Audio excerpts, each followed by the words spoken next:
How can we, in a more preventative way, help students build resilience rather than finding different ways to help with their challenges when they come up?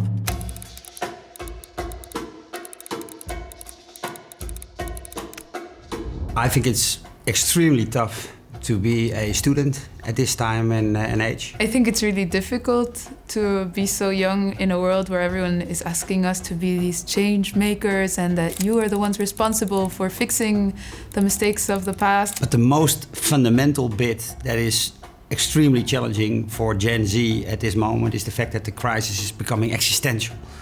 And existential means not only that life out there is troublesome, but it's influencing us on the inside.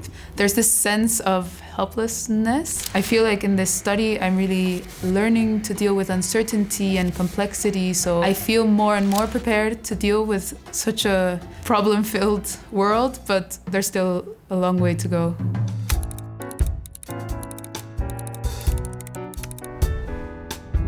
I met Marita, I think 2.5 years ago now, and she came in with the concept of Resiliency Labs. I met her because I did research on the topic on how can we embed resilience into the curriculum. She also recognised the mental health challenges that the students were coming through.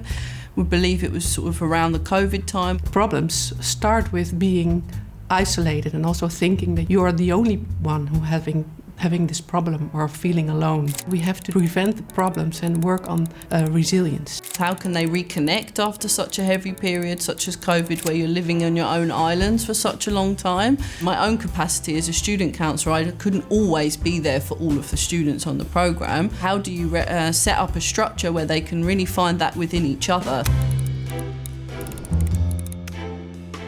You have a period where you're asked to participate in workshops, which are these resiliency labs, and you can choose different paths and different activities to do. They did pole dancing, kickboxing, mindfulness, art. In the beginning, I think they were like, what on earth is this? Or like, why am I doing fun things in my school curriculum? Yeah, I think students really struggle to understand the concept of resiliency labs at first. Why am I doing kickboxing?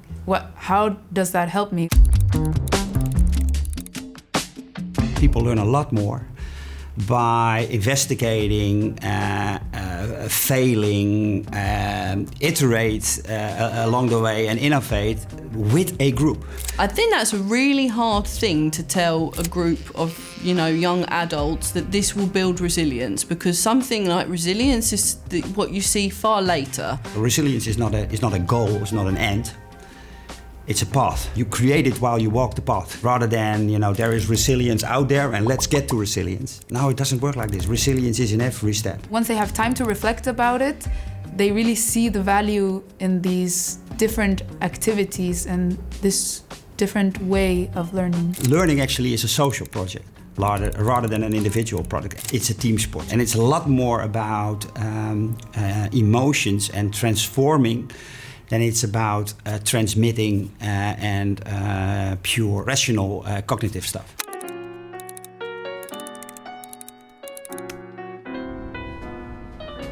Education is part of the problem, and it should be part of the solution. We teach kids, 25 sustainable business models, but we don't teach them how to enhance their own sustainability. We have to change our assumption that resilience is something that you have to learn outside of universities. And so the idea that I have to learn by taking factual information on an individual level from another individual, namely the lecturer, is really outdated. And what we found out in research is that knowing and being able to changes nothing. Students don't experience change. They only change their behavior on a fundamental way if they want to change. The wonder of resilient-driven education is that it focuses on how do we get people to want change. They are like, do I have to go? I'm like, you should go. It's not about needing to go, it's about it's good for you. I think the tree is a really powerful way to envisage resilience. A single tree in the city is less resilient than a tree in a forest. They have an incredible ability to find each other under the soil and, to stand strong. The branches are kind of our growth outwards, but as much as you grow outwards, you also deepen your roots. And also they are not breaking when the storms hit, but they roll with the punches.